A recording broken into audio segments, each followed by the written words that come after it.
What's up, guys? It's Jim with Awaken TCG, bringing you guys another weekly locals video. And this week, you guys put me to the test and voted for red and blue Vivi.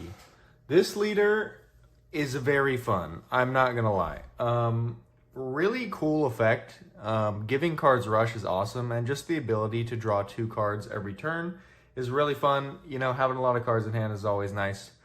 But I'm not gonna lie, guys, this was one of my roughest weeks yet. You guys really challenged me with this leader. I'd had a bit experience with her on the sim, had a little bit of fun, that's why I threw her on the poll. I honestly didn't expect her to win, but she did indeed win, and I had to perform, so had to come up with a list that I enjoyed for this set, as in OP06, because the only reason I even kind of piqued an interest in this leader is because of her performance in OP07. If you guys don't know, she kind of gets a little better in OP07, and has kind of been performing. She definitely is really good against slower decks, like Enel was like dominating pretty much.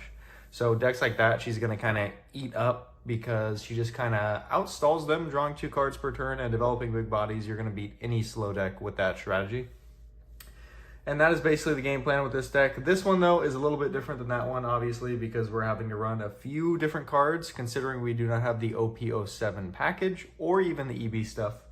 So with this one, I decided to go a little bit in the Straw Hat route. So right here, we're going to start off with 4 of Searcher Nami, right? If we're running Straw Hat package, obviously, we're running this Searcher Nami.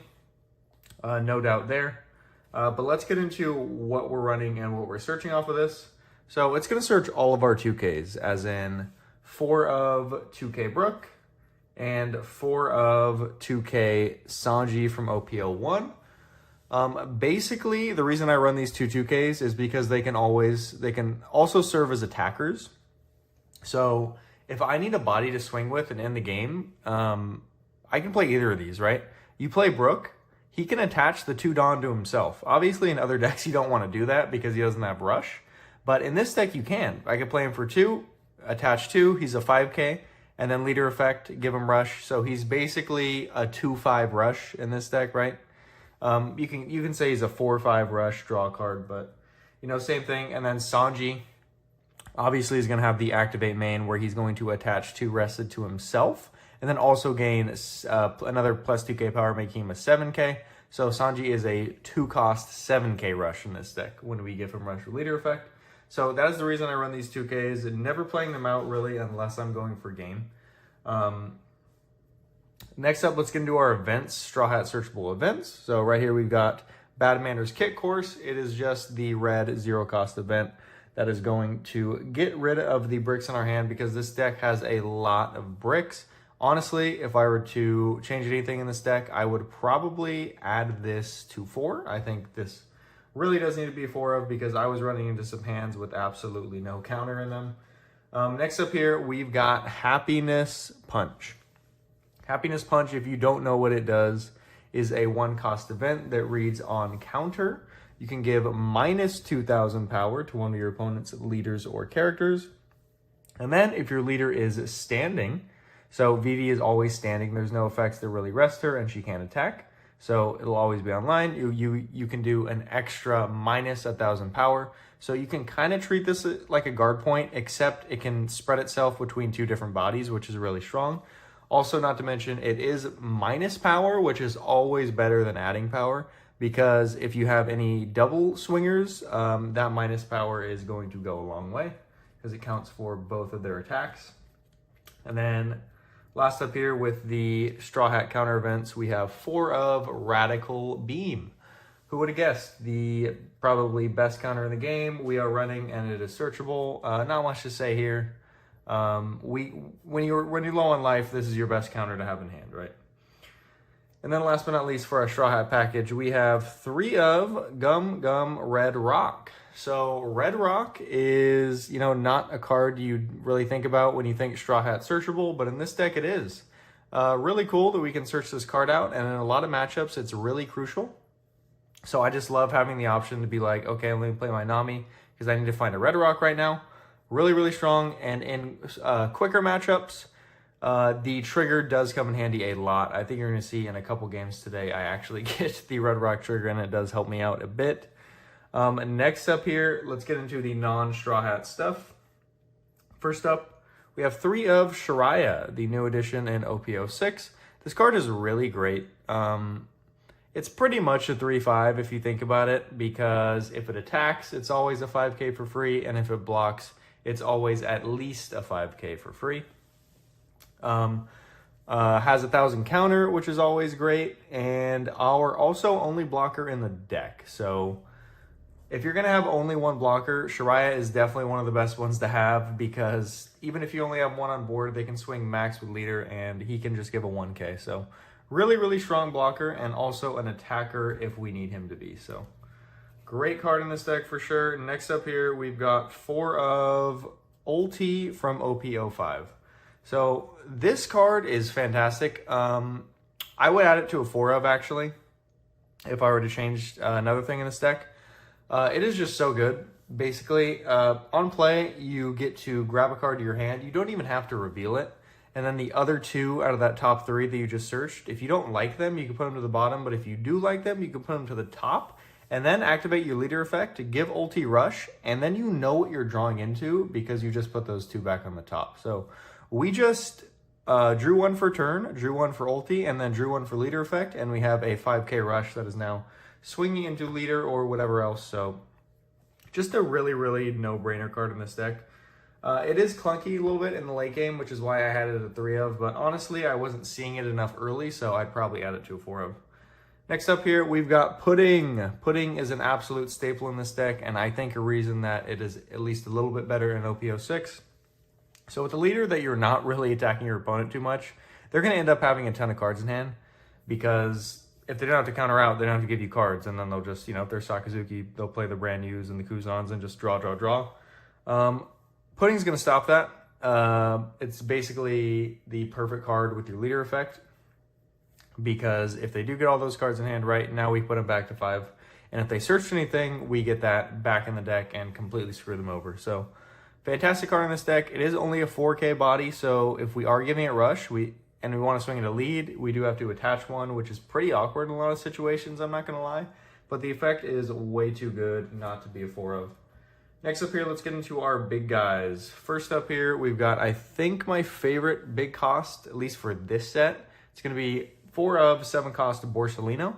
So the amount of 4 costs in this meta right now is kind of insane. So this card is like always online for a great target. Not to mention it's an AK body that we're now attacking with after we give it rush. So double removal basically, because we're swinging into board, removing board on play, and a giant body that's not easy to get rid of. Definitely my favorite card to see if I'm looking to draw something later in the game. Next up here, we've got another 7 cost. We got 4 of King. King has the same stat line, and he's going to draw 1 on play. So just kind of our filler card. If we have nothing we really want to remove or can remove, we can just play King, draw 1, draw another 1 off leader, and we drew a ton, developed a big body. Not that bad at all, and he also has a 1k counter. Probably my least favorite large card in the deck, though. He is not amazing.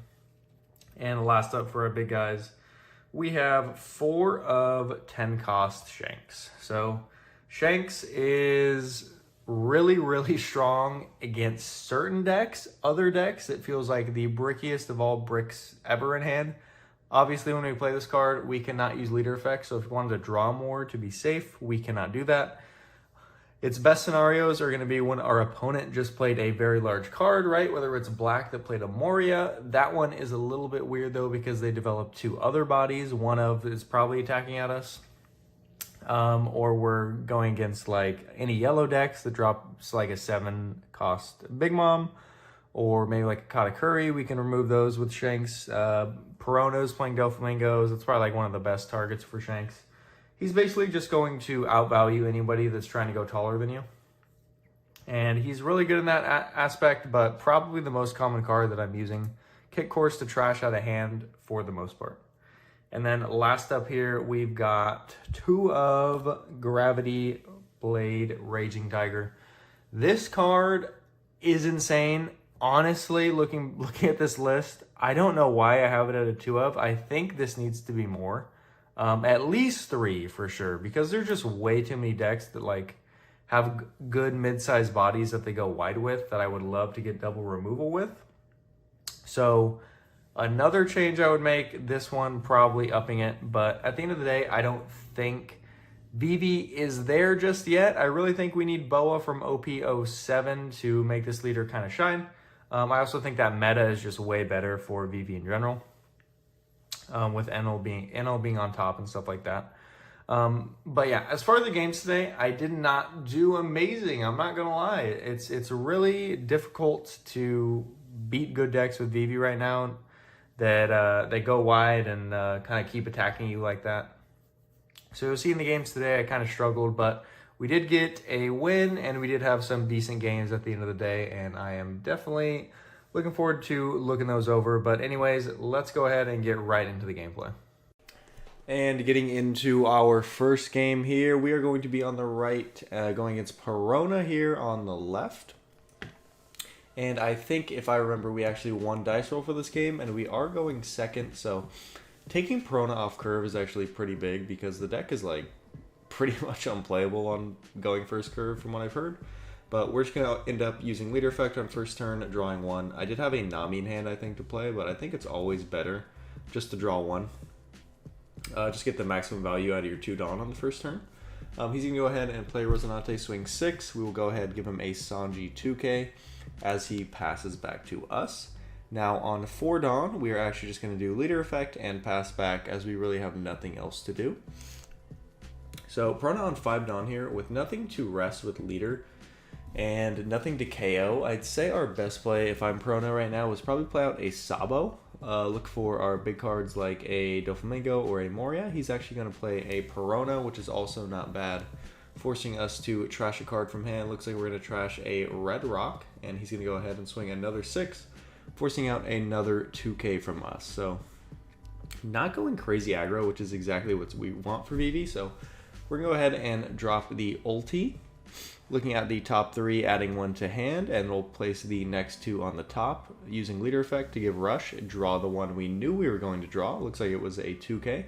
And then swing 5 with the ulti. He's going to actually get a Great Eruption trigger, forcing us to trash another card from hand. So we'll just go ahead and do a Happiness Punch and pass back to him. So at this point, his leader effect is pretty much useless once again, now that our ulti is already rested. But yeah, it's going to make it a lot easier. Just going to drop the Ryuma to pop it. He'll go a 6k, and expecting a 7k, I'm going to counter out and then just take the 7k. Didn't want to take 2 hits there, so countering out of the 6k at the start is definitely the right option. So we're going to go ahead and drop a Borsalino, bottom decking the Ryuma so he cannot bring it back with Moria or anything crazy like that. And with 1 Dawn remaining, we will just pass. Unfortunately, not 2 more Dawn to give him rush. So now on 9 Dawn, Perona's best play here is, I mean, usually Moria, but looking at the trash, does not actually have anything to play from it. So he's actually going to do a Sabo here, putting down a Borsalino into the trash and a 10 cost Doflamingo, which is interesting because I think that's probably one of the best cards in this matchup. So he'll go 7 at lead, we will choose to take, and he'll go another 7 at lead. We'll go ahead and do Happiness Punch to do a -3 to Perona, completely preventing that hit. So now on 10 Dawn, we're going to go ahead and go 8 at Perona here. Looks like he is going to decide to block with Rosinante as we drop a King, drawing 1, and then giving it Rush and drawing again, and then swinging 8 once again at the Perona. So even if he blocks with Sabo, he still does have to give us 2 cards out of hand, so he's actually just going to go ahead and give that.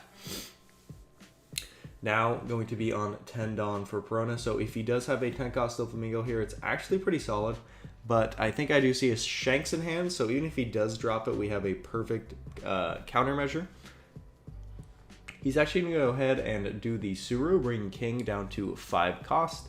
Leader effect down to 4 costs, which probably means, yeah, we're going to either drop a Rima, but it's going to be an X-Drake this time, KOing that King.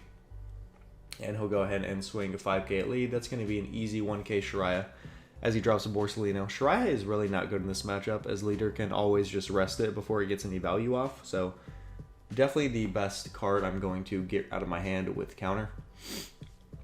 Now we'll just go 8 at lead. He's going to go ahead and take not a lot of cards in hand, so happy to get more. We're going to drop another king, drawing a card on play. Leader effect, drawing another card once again, and swinging 8. So this is 2 turns in a row where we've drawn 3 cards. Really outlasting Perona here. These are the matchups that Vivi's going to shine in, is the decks that also want to kind of stall, like your yellow decks like Enel, Perona, stuff like that. Vivi's very good against those decks, because she's going to draw more and she's going to develop larger bodies. So that is going to be where she's going to shine, and I think this game is going to be a great showing of that. He's going to go 2 on Drake, swing 8 at the Borsa, and we'll just give him an easy 1k as he goes ahead and drops a Moria into a Borsalino and a Rested Rocinante and goes 5 at lead. We will just counter out with another 1k as he passes back to us on 10 Dawn. So now swinging 8 at the X-Drake, he's going to go ahead and give us a 0-cost event to bring it up to 9. I'm going to go swing another 8. He'll use the Rocinante effect to have that be the target. Once again, he did not block, he just used the effect, and it looks like there we dropped a Shanks. It is very glared out, but that is an Alt-Art Shanks as we KO the Moria on play, since it is a 10,000 or less character. Now with a very devastating board, he's going to go ahead and probably just choose to start attacking leader, which he does. He'll go 7k. We do have a lot of cards in hand, so going to count out that 6k with a 2k. And he's going to drop another Moria. I don't think his trash is the best, but he actually does have another Borsalino into a Rocinante once again, so not bad at all. And passing back to us, it looks like we have another Borsalino if we wanted to get rid of his Borsalino on play and then possibly give it Rush. Or we do have the Red Rock if we wanted to Red Rock the Moria. So we have a few plays this turn, but we're just going to go ahead and start it off with an 8k lead, see what he decides to do. He'll give us the Sabo. We'll go another 8k lead. And at this point, looks like he's going to decide to block again, only with 2 cards a hand. He's actually going to block and then do the Rocinante effect to save the Borsa. So we'll just swing into the Borsa and decide to bottom deck the Moria with a Red Rock and then draw with Leader effect. So really solid turn there, basically removing his entire board, -1 Borsalino. As he's going to drop a brand new here, only target being a Suru right now. And with 8 Dawn left, if he did have another Moria, it's probably not bad to drop it once again here. That card is just insane amounts of value for 8 Dawn. You're getting a 9k plus 6 cost worth of cards. Like, that card is so good. So he's going to go ahead and do Suru plus Leader effect, doing the same play he kind of did earlier in the game, KOing the King and going 7k lead. We'll do a Happiness Punch, bringing down Leader all the way down to 4. And at this point in time, with only 1 blocker, we're going to go ahead and drop the Borsalino, bottom decking his and activating Leader effect to give it Rush. Going to go 8 at lead, another 8 at lead, and a 12 lead. That is going to be the game. And getting into game 2 here, we're going to be going against Gecko Moria. Unfortunately, he did get the going first curve, which is definitely not what we want because he can go very aggro in this matchup for sure. He's going to go ahead and use Leader effect, playing out Perona, making us go down 1 card in hand. We'll get rid of the Sanji and counter out with the Sanji and get rid of the Shanks as he gets a 5k on board and swing 6. So really not good for us, as Perona is definitely the best card he can get early. We're going to go ahead and drop a Nami on 4 Dawn, grabbing a 2k and then drawing 1. And at this point on 5 Dawn, most likely just going to go ahead and use Leader effect again and swing with Perona. But let's go ahead and see what he decides to do. That is a 6k lead using Leader effect once again, trashing a Hog back. Looks like he got an Absalom off the top, so he's going to choose to play that, KOing the Nami. Making sure we have nothing at all on board as we have to counter out with a 2k, expecting him to swing 7k with Perona, but he's actually going to play a brand new, grabbing a Great Eruption and going 5 with Perona. So at this point, we really don't want to take this because there's bigger swings incoming in the future. So we're going to go ahead and counter out with a Shariah, and then now at this point, going to just use Leader effect, seeing if we can draw anything better than the pudding we have in hand, but we actually draw into another pudding. So we're just going to play it, get rid of the 5 cards he has for a different 5 cards. Hopefully we screw up his hand since he did draw a Great Eruption that he wanted, and we know he kept that opener off rip, assuming it's a hand he does want to keep. So we're going to go ahead and make him draw a new 5, and I think he ended up telling me it was basically the same hand he had, so that pudding really didn't do much except for get another body on board. So at this point in time, on 7 Dawn, he's going to go ahead and probably just go crazy on lead. Going to start with a 5K. We'll go ahead and give him the 1K King. And now 2 on leader and leader effect. Once again, getting out another body and swinging 7. He's going to play out a Dr. Hogback, grabbing an 8-cost Moria to hand if he did not already have one.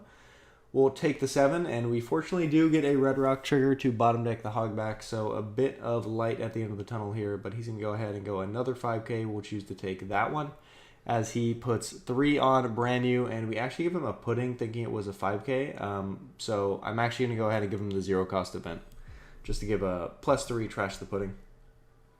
And at this point on 8 Dawn, looks like we do have the 7-cost event in hand, so that is going to be a good option here if we have it. We'll swing 5 at brand new using the 7-cost event to bottom deck both the Perona and the Absalom, so pretty good turn for us there, not going to lie. But at this point, he is at the 8 Dawn range, so he can probably just remove this pudding and then drop a Moria, bring out a board that we probably just can't deal with. So we'll swing 6 at pudding, no reason to counter out, we'll just give him that. And then there is the Moria into Lucci for the body and a brand new grabbing a 2K, so definitely not great there. Now on 10 Dawn, if we did have a Shanks, it would definitely be a snap KO that Moria if we did, but we do only have a Borsellino, which is not bad. So we'll just draw with leader effect, give him rush, and choose to not swing, as we don't have a lot of cards in hand, and I don't want to deal with this Moria swinging into my Borsellino, since it's really our only good body. We only have a Benson hand right now, and 1 pudding, I think, so not a whole lot to do in these situations. But he's going to go ahead and go 1 for the Ice Age. That is the absolute perfect card he can have in this situation. And then dropping into another Moria that we saw him grab from trash earlier. Bringing out the Lucci once again, KOing the Borsellino here. And we're going to go ahead and counter out of that 6K swing and then take the 9K. So now on 10 Dawn once again, no Shanks for the Moria once again. Even if we did, we're probably just in the dumps at this point. It's a really rough spot we're in. 2 Morias on board and no characters on board for us is not a game Vivi can really come back from, but we're going to try our best. Bottom decking Moria with a Red Rock and playing out a pudding. Making him shuffle 5 cards in hand for another 5 cards once again. Hopefully screwed him over, but realistically, not a great play, but it was our only play to do. You're going to run into a lot of turns like that with Vivi where you just don't have the cards to play, which is why I think I would want to run a little more ultis. I think ultis in these situations would go a lot better, so definitely would add 1 more if I could. But now on 10 Dawn once again, if he does have another 8-cost Moria here, it's like, you know, what are you going to do? There's not really a lot you can do. So going another 9, we're actually going to get a Red Rock trigger here, bottom decking the Lucci, which is actually pretty good for us. And looking at his hand now, he does have a Rebecca if he wanted to wall up for any certain attacks we have, but he's actually going to choose to Ice Age into probably swing with lead. Going to go most likely 8 with lead. Tap 2 for leader effect, trashing an Absalom, playing out the Absalom to KO the pudding. We are never allowed to have a card on board against this deck. And then dropping 4 for a Rebecca, grabbing I think a 2K to hand. If we had any chance of ever doing anything, it is now gone.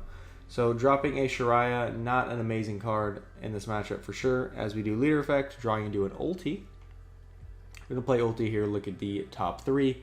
Drawing another card to hand. Don't think we see anything great, so gonna add it there. And then go ahead and pass to him with 1 Dawn up. Realistically, I think he might just be in a spot here to kill us with 3 solid swings. He'll go 9K. We'll be forced to give him a Rad Beam and a 1K. With 3 cards in hand, he's gonna go ahead and go 5K lead. We are forced to give a 2K.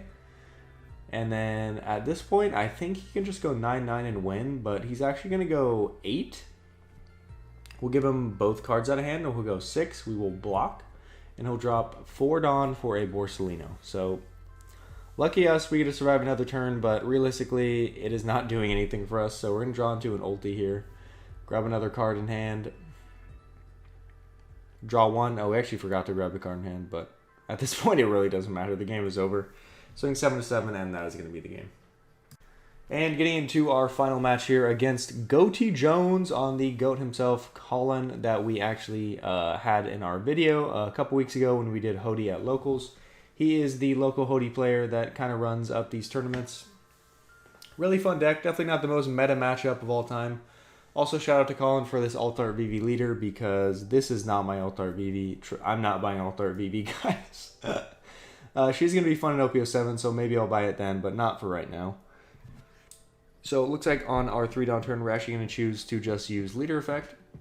Drawing one and not a lot to do. And now on 4 Dawn, he has a couple decent plays if he wanted to. He's actually going to choose to rest leader, to rest the Nami, swinging into it with the Kami.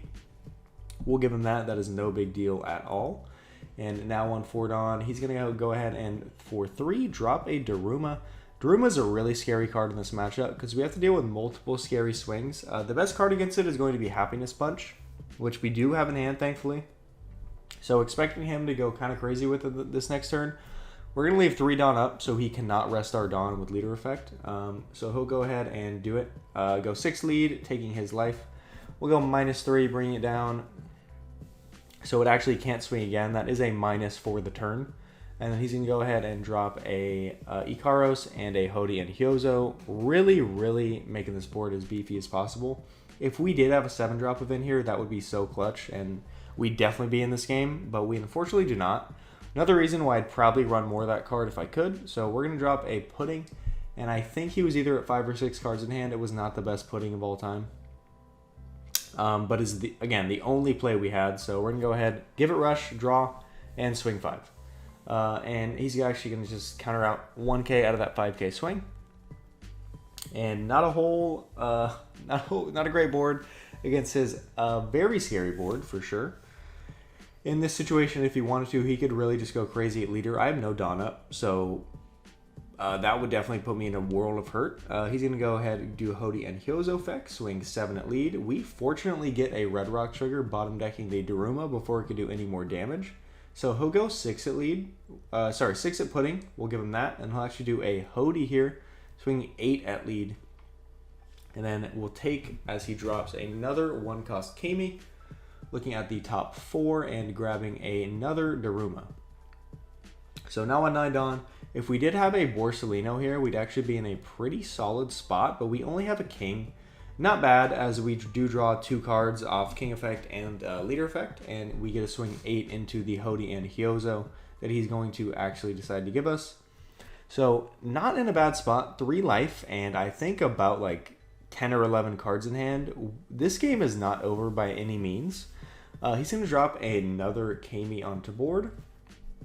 Look in the top 4, and unfortunately grabbing another Hody. Those cards are really rough in this matchup because the Shirayas don't do anything, and leaving Dawn up is really rough. You have to leave a ton of Dawn up if you don't want to get them all rested by Hody.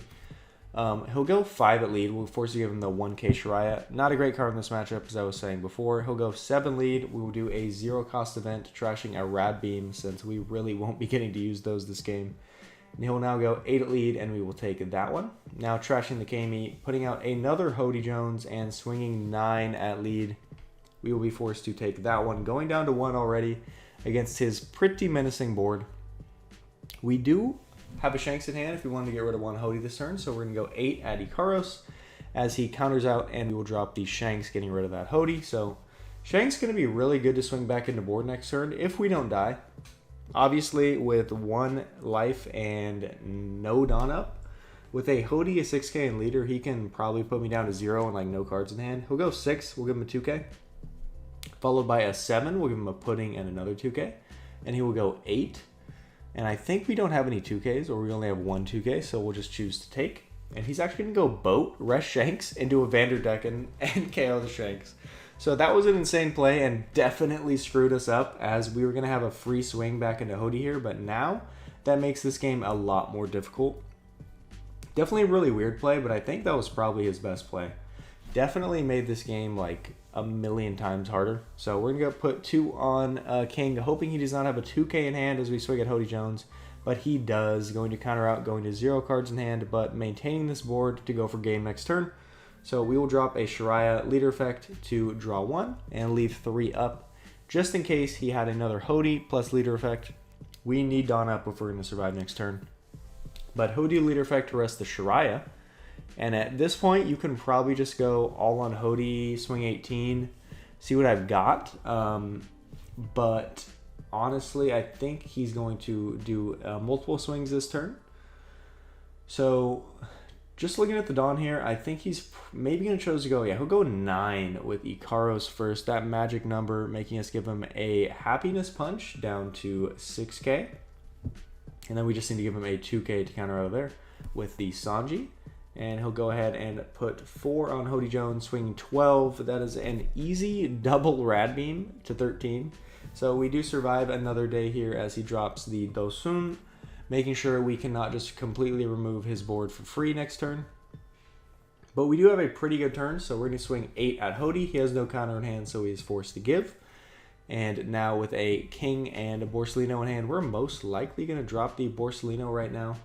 Bottom decking the Dosun, giving it Rush, and swinging into the Karos. So completely clearing the threats on board. He does have 2 2Ks that can swing, plus leader, but we do have Shariah. Going to rest the Shariah as he does a 10 cost Doflamingo here. That is 100% the best card he could have drawn other than Hody Jones. So we're going to go ahead and bottom deck that Doflamingo. Thankfully, we did have the Red Rock. Shanks would have been a bit scary, as we would have had a counter out of a 15K swing. So we're going to drop another Shariah. And at this point, he can rest it and go 12K with one of his characters. We did leave 1 Dawn up to act like we had a Rad Beam, but he realistically has to go for it anyway. That's going to be a 12K, and we unfortunately do not have the counter in hand. I think we can only go up to around 11 or 10 or so. But that is going to be the Vivi games.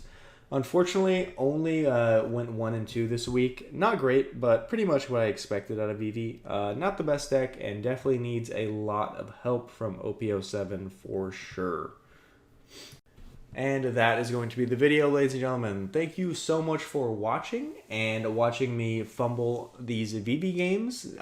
Very, very difficult leader. Really not an amazing spot. She struggles with aggro decks for sure, or any deck that can just like consistently put out decently sized bodies.